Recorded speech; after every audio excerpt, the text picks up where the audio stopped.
Hey guys, welcome back to the channel. So today we got another release of our Silver Master Icons, the 92 overall variety, and they're pretty good. So we're going to break that down, look at the value in each of them like we always do. Don't forget, guys, this weekend, though, however, you can get G Fuel using code NOSLEEVES for 30% off. So if you've been looking to try it, or if you are a regular purchaser, use code NOSLEEVES, help support me, and saves yourself 30% off. Best flavors right now, Hype Sauce, FORSBERG, and Shiny Splash if there's any available. All right, guys, let's get into today's icon release. All right, we'll start first with the 92 Brett Hull. So again, these are going to cost 9 icon collectibles. That's roughly, you can buy gold players now for like $950, so it's about $45,000 each, $50,000 at most. So we're looking just under $500K. You got to keep that in mind when you're thinking about making these upgrades. If you have untradeable icon collectibles already, that drastically changes things, but that's the value of what you're investing. So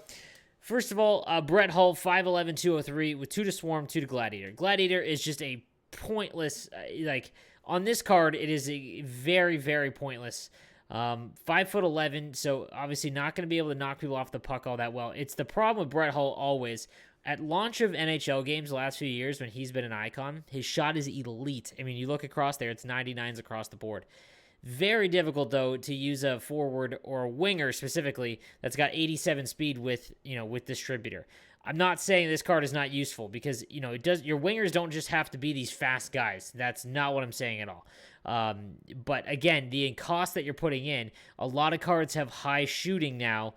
The value of Brett Hull takes a hit as the further the game goes on. Early in the game, he can basically pick the corner on any goaltender. Now it's like there's not much difference between him and Jack Hughes, who is much faster and much more usable.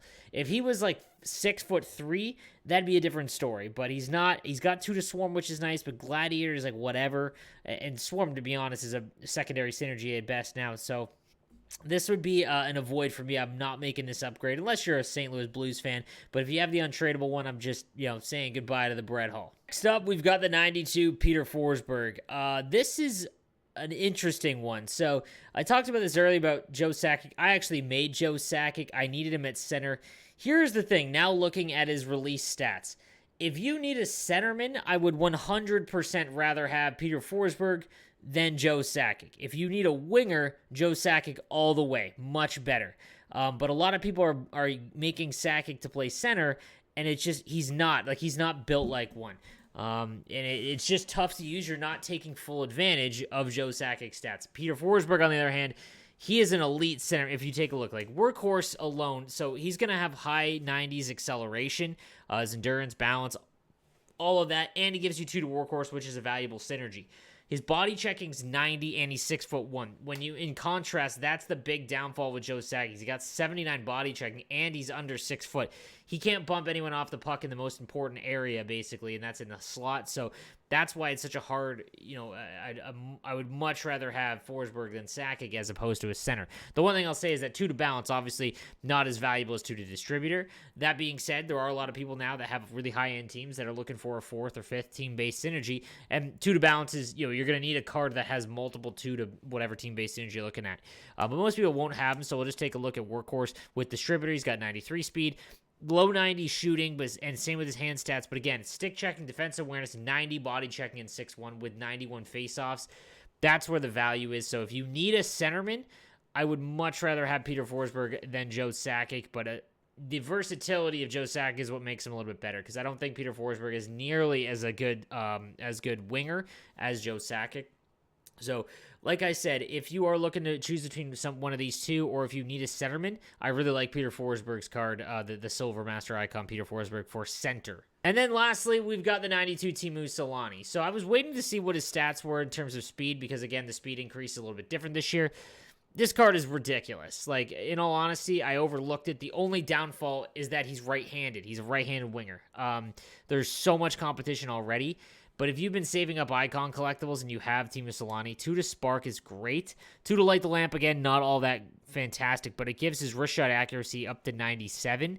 And his speed is going to be 97 with distributor. His hand stats are all basically in the high 90s. Defensively, he's got great stick checking, defensive awareness. And with Spark activated, his body checking goes up to 88, which isn't useless. So that's great as well.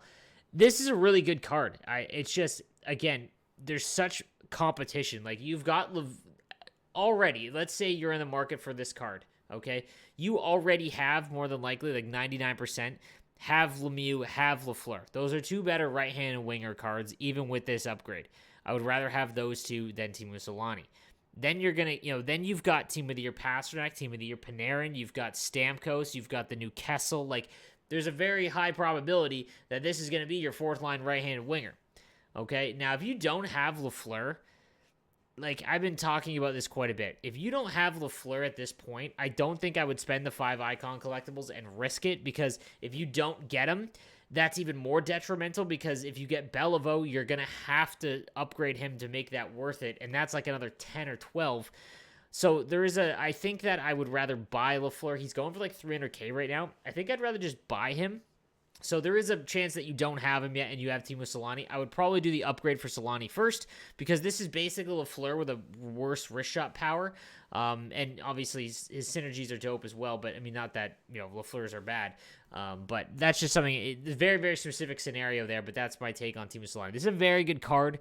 And the 94 to speed is big, because again, 97 speed with 98 acceleration and a 97 wrist shot accuracy.